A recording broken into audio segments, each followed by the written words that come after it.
এক ছিল মোটা, বেজায় মোটা লোক। তার বউও ছিল মোটা। সবাই বলতো মোটামুটি।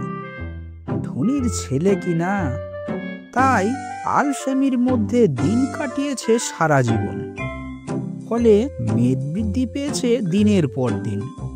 আসলে কর্তার নাম হরিধন, গিন্নির নাম ক্ষেমক্ষরী। কিন্তু মোটামুটি নামের আড়ালে তাদের আসল নাম কবে হারিয়ে গেছে। টাকার দিক থেকে হরিধন ছিল একেবারে সলিড, মোটা টাকার মালিক। শরীরের সঙ্গে সামঞ্জস্য রেখে মাথাটাও তৈরি, যাকে বলে মোটা মাথার মালিক। বুড়ো বুড়ি ইয়া লাশ হয়ে যখন অঘরে নাক ডাকত, মনে হতো যেন ডাকাত পড়েছে বাড়িতে, কিংবা ভূমিকম্প হচ্ছে। এত টাকার মালিক হবার সত্ত্বেও তাদের মনে সুখ ছিল না। ছেলেপুলে নেই, সম্পত্তি ভোগ করবে কে? তাই তারা ঠিক করলে যা কিছু আছে খেয়ে দিয়ে বেকাপ ফাঁক করে দেবে। যা আছে কপালে, দুধ, ঘি, রাবড়ি থেকে শুরু করে পোলাও, কালিয়া খেয়ে দিয়ে তারা দিনের পর দিন আরো মোটাতম হয়ে উঠল। শেষে এমন অবস্থা হলো যে কারোর সাহায্য ছাড়া তারা চলাফেরা তো দূরের কথা, নড়াচড়াও করতে পারত। এর জন্য কর্তার 4 জন চাকর, গিন্নির 5 জন চাকরানী সব সময় হিমশিম খেয়ে যেত। ঘরের বাইরে বেরোতে ইচ্ছা হলেও যাবার উপায় ছিল না, কেননা তাদের দেহের পরিধির চেয়ে দরজাখানা ছিল খুব ছোট। তারই ভেতর স্নান, খাওয়া দাওয়া, ঘুমোনো সব কিছুরই ব্যবস্থা। সকাল 8টায় ঘুম ভাঙার পর একরাশ ঘি চুপচুপে পরোটা চিবিয়ে খাঁটি দুধের ঘি 1 গ্লাস খেয়ে কর্তা 8টা বালিশ হেলান দিয়ে বসতেন। 2 পায়ের নিচে 2টো বালিশ, 2 হাতে 2টো, আর পিঠের কাছে 4টে, মোট 8টা বালিশ। গিন্নিরও তাই। এভাবে একঘেয়ে জীবন কাটাতে কাটাতে জীবনে তাদের ঘেন্না ধরে গিয়েছে। কত ডাক্তার কবরেজ এলো গেল, কোনো ওষুধে কিছু হয় না। রোগা তো দূরের কথা, দিনের পর দিন আরো মেদ বৃদ্ধি ঘটতে লাগলো। শেষে এলেন একজন ব্যায়ামবিদ। তিনি বুড়ো বুড়িকে যোগাসন করতে লাগালেন। কিন্তু মুশকিল বাঁধল প্রথম দিনেই। যেই না বুড়োর হাতের একধারে বালিশ সরিয়ে নিয়েছে, অমনি বুড়ো কাত হয়ে সেই ব্যায়ামবিদের ওপরে হুমড়ি খেয়ে পড়লেন। অত বড় একটা পেল্লায় লাশের ভারে ব্যায়ামবিদের প্রাণ যায় আর কি। বুড়িকে স্লিপিং করাতে গিয়েও বিপদ, উঠতেই পারে না। দড়ি ধরে লাফাবে কি? হতাশ হয়ে ব্যায়ামবিদ কেটে পড়লেন। বুড়োর গায়ে ছিল একটা ফতুয়া, তাতে 4 ইঞ্চি অন্তর 1, 2, 3, 4 করে নম্বর দেয়া থাকত।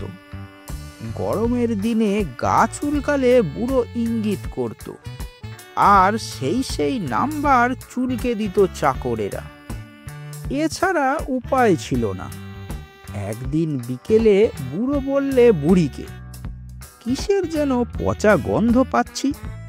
চাকর চাকরানি বিছনা আতিপাতি খুঁজল, কিন্তু না, কোথাও কিছু নেই। মরা জন্তু জানোয়ার তো দূরের কথা, পরদিন অবস্থা আরো খারাপ। আরো পচা গন্ধে ঘর ভরে গেছে, টেকা দুঃসাধ্য। শেষে বুড়োর ফতুয়া খুলে দেখা গেল ইয়া বড় একটা বিছে মরেছে ভুঁড়ির ভাঁজে, সেটাই পচে দুর্গন্ধ ছড়াচ্ছে। এমনিভাবে দিন যায়। ওদের বড় কষ্ট গরমের দিন এলে। দিন রাত পাখা চালিয়েও ঘাম বন্ধ হয় না।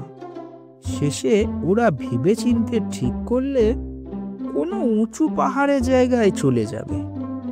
টাকার তো অভাব নেই, যেই ভাবা সেই কাজ। ওদের জন্য পাহাড়ের এক জায়গায় ঘর নেওয়া হলো। কিন্তু ফ্যাসাদ বাঁধলো যাবার দিন। প্রথমে দরজা ভাঙা হলো গাঁইতি দিয়ে। ধরাধরি করে বের করার পর বুড়োকে আনা হলো এক রিকশার ওপরে। কিন্তু দেখা গেল রিকশাতে উনি আটছেন না। যদিও বা চেপে চুপে রিকশায় ধরানো হলো বুড়োকে, কিন্তু ততক্ষণে রিকশাওয়ালা তো বেপাত্তা। রিকশার মায়া ছেড়ে প্রাণের মায়ায় কোথায় অন্তর্ধান করেছে। আবার ধরাধরি করে নামানোর পর ঠিক হলো পালকি করে স্টেশনে যাওয়া হবে। কিন্তু পালকি কোথায়? কোনো বেহারার দলই ওদের নিয়ে যেতে রাজি নয়। ঘোড়ার গাড়ির কোচওয়ানও নয়, এমনকি ট্যাক্সিওয়ালাও নয়। এ তো ভারী ফ্যাচাং। এইসব ব্যাপার স্যাপার যখন চলছে, তখন এক চাকর কিন্তু বসে বসে ভাবছে গালে হাত দিয়ে। ওদের সবচেয়ে পুরনো চাকর। ভাবতে ভাবতে তার মাথায় এক বুদ্ধি খেলে গেল। সে অন্য চাকর আর চাকরানীদের ডেকে নিয়ে গেল বাড়ির সামনের গাছতলায়। ফিস ফিস করে কি সব পরামর্শ হলো। তাহলে তোমরা সবাই রাজি তো? চাকরটি জিজ্ঞাসা করে। হ্যাঁ রাজি, তবে দেখো আমরা যেন শেষে চাকরিটা না হারাই। সেভার আমার ওপর ছেড়ে দাও। গাছতলা থেকে ফিরে ওরা সবাই দাঁড়ালো বুড়ো বুড়িকে ঘিরে। এত বড় একটা হুজ্জুত গেছে দেহের ওপর দিয়ে, তাই বুড়ো বুড়ির খিদে পেয়েছে। বললে, ওরে তোরা খেতে দিচ্ছিস নে কেন? সঙ্গে সঙ্গে সেই চাকরটা বললে, তোরা আবার খাবি কি? কচু পোড়া খা। কি? বুড়ো বুড়ি যেন আকাশ থেকে পড়ল। আমাদের চাকর হয়ে আমাদেরই এত বড় কথা বললি? বিষম রেগে বুড়ো বুড়ি উঠতে যায়, কিন্তু পারে না। পড়ে যায় কাত হয়ে কাতরাতে থাকে। কেউই যায় না তাদের তুলে সোজা করতে। ক্রমে বেলা বাড়ে। বুড়ো বুড়ির খিদেই পেটে চুঁ চুঁ করে। তবু শত অনুরোধেও কেউ তাদের খেতে দিলে না।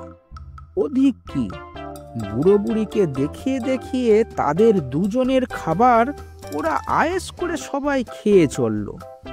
বুড়ো যতই শাসায়, তোদের চাকরি খতম, ওরা ততই দুজনকে বক দেখায়।